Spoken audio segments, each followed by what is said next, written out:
আসসালামু আলাইকুম প্রিয় এইচএসসি লেভেলের শিক্ষার্থীরা, তোমরা যারা এইচএসসি লেভেলে পড়াশোনা করছো এবং নতুন কলেজে ভর্তি হয়েছো, তোমরা যারা মানবিকের আছো, তোমরা কিন্তু অনেকেই মানবিক থেকে অর্থনীতি সাবজেক্টটি নিয়েছো এবং নেওয়ার পর তোমরা বুঝতেই পারছো না যে অর্থনীতি তোমরা কিভাবে পড়বে এবং অর্থনীতি কিভাবে শুরু করতে হবে। তো তোমরা অনেকেই বই কিনে ফেলেছো। বই কেনার পর তোমরা যখন অর্থনীতি প্রথম পত্রের প্রথম অধ্যায়ের প্রথম পেজটা খুলেছো, তোমাদের মাথাটা ঘুরে যাচ্ছে। তোমরা চিন্তা করতে পারছো না যে ভাই কি দিল এগুলো, এগুলো কিভাবে পড়বো, কি পড়তে হবে। তো এই যে এত এত প্রশ্ন, এত সমস্যা তোমাদের, তো এই তোমাদের সমস্যাগুলো দূর করার জন্য আমি তাসনাম আহমেদ সোহেল, তাসনামস ইকোনমিক্স কেয়ারের পক্ষ থেকে তোমাদের জন্য হাজির হয়েছি সুন্দর একটি ভিডিওতে। এবং এই ভিডিওতে আমরা আলোচনা করব কিভাবে অর্থনীতি প্রথম পত্র সহজেই শেষ করা যায়। তো একটু খেয়াল করবে, আজকে আমরা অর্থনীতি প্রথম পত্রের একদম প্রথম অধ্যায়ের খুবই গুরুত্বপূর্ণ একটা বিষয়, সেটা হচ্ছে দুষ্প্রাপ্যতা এবং নির্বাচন, এই বিষয়টা জানবো। তো প্রথমে আমরা একটু জেনে নেব যে দুষ্প্রাপ্যতা এবং নির্বাচন এই কথা দুইটি কিভাবে আসবে।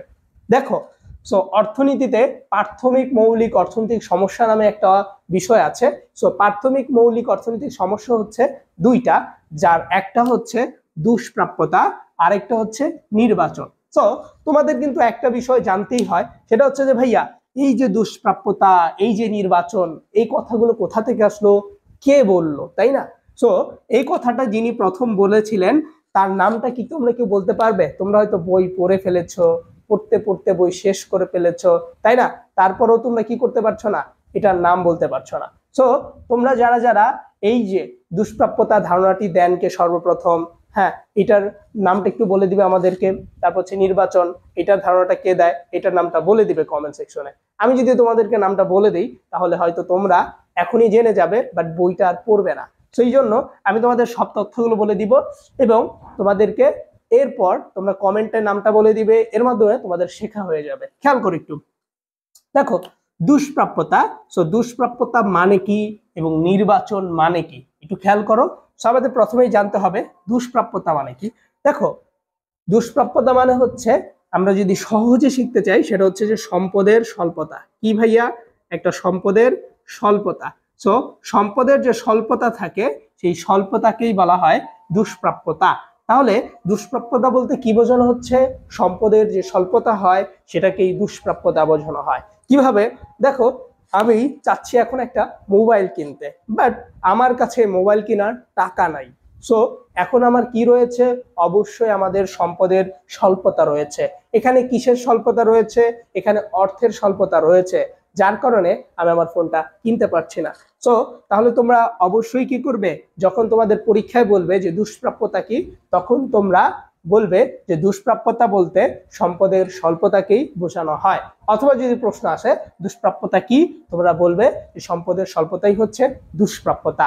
দেন তোমাদের পরীক্ষা আসতে পারে নির্বাচন কি। এই দুইটা প্রশ্ন কিন্তু তোমাদের সৃজনশীলের ক এবং খতে আসে, এবং তোমরা যখন এমসিকিউ পরীক্ষা দিবে তখন আসে। তাহলে বুঝতে পারছি কতে আসে, খতে আসে এবং এমসিকিউতে আসে, এর মানে এই দুইটা খুবই গুরুত্বপূর্ণ বিষয়। ঠিক আছে? সো এখানে খেয়াল করো, এখানে আমরা দেখতে পাচ্ছি যে দুষ্প্রাপ্যতা শেষ করে ফেললাম। নির্বাচন, নির্বাচন আসলে কি? দেখো, নির্বাচন ব্যাপারটা যদি আমি তোমাদেরকে একটু বোঝাতে চাই, তাহলে দেখো, নির্বাচন মানে হচ্ছে, আমরা সাধারণত বুঝি যে ইলেকশন, ইলেকশন মানে হচ্ছে নির্বাচন, বাট এখানে নির্বাচন মানে ইলেকশনকে বোঝাবে না, অর্থাৎ আমরা যে জাতীয় নির্বাচন করি সেটাকে বোঝাবে না। এটা হচ্ছে সিলেকশন। সিলেকশন মানে হচ্ছে যে বাছাই করা। কি করা? বাছাই করা। সো আমি যদি তোমাদেরকে একটু বলি যে নির্বাচনটা কি, সেটা হচ্ছে অসংখ্য, ধরো ভাই তোমার অনেক অভাব, তাই না? অসংখ্য অভাব থেকে, অসংখ্য অভাব থেকে গুরুত্ব অনুসারে, কি ভাইয়া? গুরুত্ব অনুসারে, গুরুত্ব অনুসারে, ঠিক আছে? অসংখ্য অভাব থেকে গুরুত্ব অনুসারে কিছু অভাব। কেমন অভাব ভাইয়া? অবশ্যই অভাবটা কিছু থাকবে, কিছু অভাব, কিছু অভাব বাছাই, বাছাই করাকে নির্বাচন বলে। তাহলে অসংখ্য অভাব থেকে গুরুত্ব অনুসারে কিছু অভাব বাছাই করাকে নির্বাচন বলা হয়। আমি এখন তোমাদেরকে বলে দিচ্ছি যে এই যে দুষ্প্রাপ্যতা এবং নির্বাচন এই শব্দ দুইটি যিনি প্রথম ব্যবহার করেন তার নাম হচ্ছে এল রবিন্স।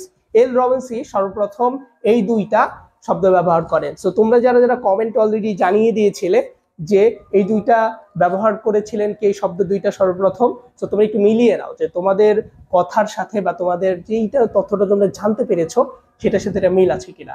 সো ইনশাল্লাহ আমরা পরবর্তী ভিডিওতে অর্থনীতির আরেকটি বিষয় সম্পর্কে জানার চেষ্টা করব। সো সবাই ভালো থাকবে, সুস্থ থাকবে, এবং তোমাদের যাদের যাদের অর্থনীতিতে এরকম সমস্যা আছে তোমরা চাইলেই আমাদের কোর্সে ভর্তি হতে পারো। সো আমাদের যেই কোর্সটা চলমান আছে সেখানে ভর্তি হয়ে তোমরা খুব সহজেই কি করতে পারো, সেখানে এই অর্থনীতির যাবতীয় সমস্যাগুলো পানির মতো সহজে শিখতে পারবে। সো ভালো থাকবে, সুস্থ থাকবে। সো দেখা হবে আমাদের আরেকটি ভিডিওতে।